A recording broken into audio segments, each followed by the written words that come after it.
जमीन खरीदा, क्योंकि उनको भी मालूम है जमीन सबसे बड़ी पूंजी होती है। इसलिए आज पूरे कोल्हान वासियों को, टाटा वासियों को अपनी जमीन की लड़ाई को लड़ने की आवश्यकता है, क्योंकि अगर जमीन है तो आपका कल है, जमीन नहीं है तो आपका कल नहीं है। जिसने टाटा का रोल है, मुझे कहीं डर नहीं लगता है बोलने में। हो सके बंबई में जो टाटा के मेन ओनर है उनको पता है ये कहीं, मुझे नहीं मालूम, लेकिन मुझे बोलने में कहीं डर नहीं लगता। उसी जमीन से अपना जीविका उपार्जन कर सकती है। जमीन आपकी सबसे बड़ी पूंजी है। जमीन जिसे हम लोग अचल संपत्ति कहते हैं, जो हमेशा स्थायी होती है और एक जगह से दूसरे जगह तक उठा के नहीं ले जा सकता है। और ये संदेश तो आपको समझना चाहिए। दुनिया के सबसे धनी व्यक्ति एक समय हुआ करते थे बिल गेट्स, आज शायद एलन मस्क दुनिया के सबसे धनी व्यक्ति हैं। भारत में आप अंबानी अडानी का नाम सुने होंगे, तो दुनिया के सबसे धनी व्यक्ति थे बिल गेट्स। उन्होंने भी अपने शेयर को, अपने माइक्रोसॉफ्ट के शेयर को जमीन में लगाने का काम किया है। उन्होंने हाल फिलहाल 1000 वर्ग किलोमीटर जमीन खरीदा है, जो कि झारखंड के रामगढ़ जिला के बराबर होता है। थोड़ा सा अंतर है, एक जिला के बराबर उन्होंने जमीन खरीदा, क्योंकि उनको भी मालूम है जमीन सबसे बड़ी पूंजी होती है। इसलिए आज पूरे कोल्हान वासियों को, टाटा वासियों को अपनी जमीन की लड़ाई को लड़ने की आवश्यकता है, क्योंकि अगर जमीन है तो आपका कल है, जमीन नहीं है तो आपका कल नहीं है। जमीन है तो आपकी सभ्यता है, जमीन है तो आपकी संस्कृति है, जमीन है तो आपकी पहचान है, जमीन है तो आपका गांव है, आपका टोला है, आपका मोहल्ला है, आपका कस्बा है, आपका परिवार है। जमीन नहीं है तो कुछ भी नहीं है। एक कवि थे रामाशंकर विद्रोही, वो अपनी एक कविता को लिखते थे कि मैं किसान हूं और मैं आसमान में धान बोने जा रहा हूं। तो कुछ लोग मजाक उड़ाते हैं, अरे पगले आसमान में क्या धान लगेगा? तो कहते हैं कि अगर धरती में भगवान जम सकता है तो आसमान में हम धान जमाएंगे। लेकिन आज धरती में भगवान आ गए हैं। भगवान कहने का मतलब सभी धर्म को मानने वाले जो भगवान है, देवता भूता है, ईश्वर अल्लाह है, उन्होंने धरती में अपना आशियाना बना लिया है। यानी समझ के देखिए जमीन कितना इंपॉर्टेंट है।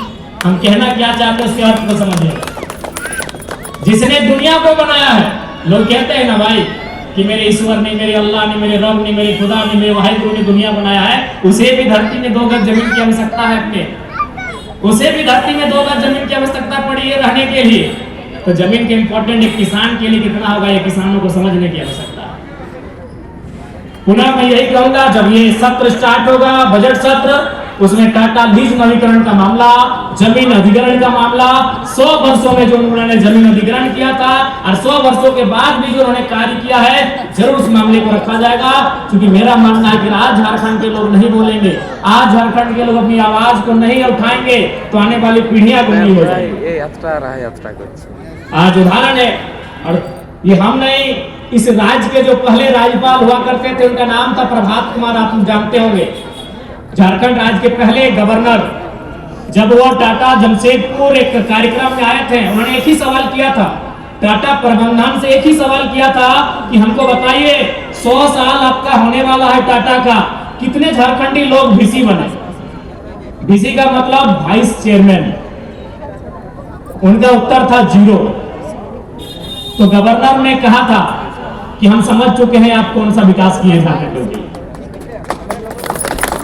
ये हमारा नहीं, इस राज्य के सर्वोच्च रहनुमा पहले राज्यपाल प्रभात कुमार का स्टेटमेंट था, जो उन्होंने टाटा प्रबंधन से पूछा था कि अब हमको बताइए 100 साल हो चुका है टाटा का, कितने झारखंड के लोगों को आपने वीसी तक पहुंचाया? उनका उत्तर था 0। एक भी लोग वीसी नहीं बन पाए। आज कहीं टाटा है, कहीं टेल्को है, कहीं चायो है, कहीं टिस्को है, कितने जनरल मैनेजर झारखंडी पहुंच पाए? ये सवाल बनता है। क्योंकि इन्होंने जमीन हमारा लिया, लेकिन दोहन में इन्होंने हमारा ही किया। ये अमानवीय व्यवस्था पूरे ब्रह्मांड में कहीं नहीं हुआ होगा। अभी हम आ रहे थे धनबाद में, तो इन्होंने 999 साल का लीज बना लिया है। अरे अंग्रेजों की ईस्ट इंडिया कंपनी ने भी इतना बुरा काम नहीं किया होगा।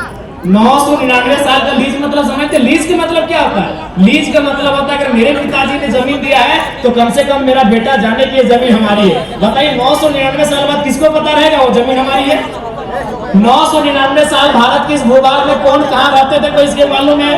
किसी सरकारी दस्तावेज जानकारी हमें दे पाएगा कि 999 साल यानी 1000 साल पहले, 1000 साल पहले यानी एक अभी 2025 है ना, यानी 1025 में टाटा में कौन कौन लोग रहते थे, कोई बता पाएगा? धनबाद में कौन कौन लोग रहते थे बता पाएगा? रांची में कौन कौन लोग रहते थे बता पाएगा? 1000 साल का इन्होंने लीज करवा लिया है, जो कि असंवैधानिक है, एक क्रूर मजाक है, लोकतंत्र की व्यवस्था पर एक तमाचा है। लेकिन फिर भी लोग मौन है, क्योंकि मैंने पहले ही कहा है कि यदि आपके दाहिनी जेब में पैसा है, ये पुलिस प्रशासन डीसी एसपी आपकी बाएं जेब में रहेंगे। लोकतंत्र के मुंह पे एक जोरदार तमाचा है 999 साल का लीज। लीज का मतलब क्या है कि जब एक समय आएगा, उस समय में हमें पता चला हम अपने लीज को वापस कर लेंगे, जो जमीन हमने दिया वो हमें वापस हो जाएगी, तो फिर हम पुनः लीज करेंगे, हम फिर से दोबारा उसको री एडमिशन री एग्जाम होता है हम री करेंगे। लेकिन 999 साल किसको पता चलेगा 999 साल के बाद कि हमारे बाबा ने दिया था, कि बाबा के बाबा के बाबा के बाबा ने दिया था। ये गंदा मजाक हो रहा है झारखंड में, ये अमानवीय व्यवस्थाएं हो रही है झारखंड में। इस प्रकार से लगातार झारखंड वासियों के यहाँ दोहन किया जा रहा है। इसलिए मैं आपको ये विश्वास दिला के जाता हूँ, क्योंकि आज ये सेंसिटिव मामला है, डाटा पे बात करना एक संवेदनशील मामला है। इसलिए संवेदनशील मामला है कि रतिलाल महतो को हमने खोते हुए देखा है और धनबाद में शक्तिनाथ महतो की हत्या को हमने होते हुए देखा है। किसने? जिसमें टाटा का रोल है। मुझे कहीं डर नहीं लगता है बोलने में। हो सके बंबई में जो टाटा के मेन ओनर है उनको पता है, ये कहीं मुझे नहीं मालूम, लेकिन मुझे बोलने में कहीं डर नहीं लगता है, क्योंकि टाटा एक संवेदनशील मामला है।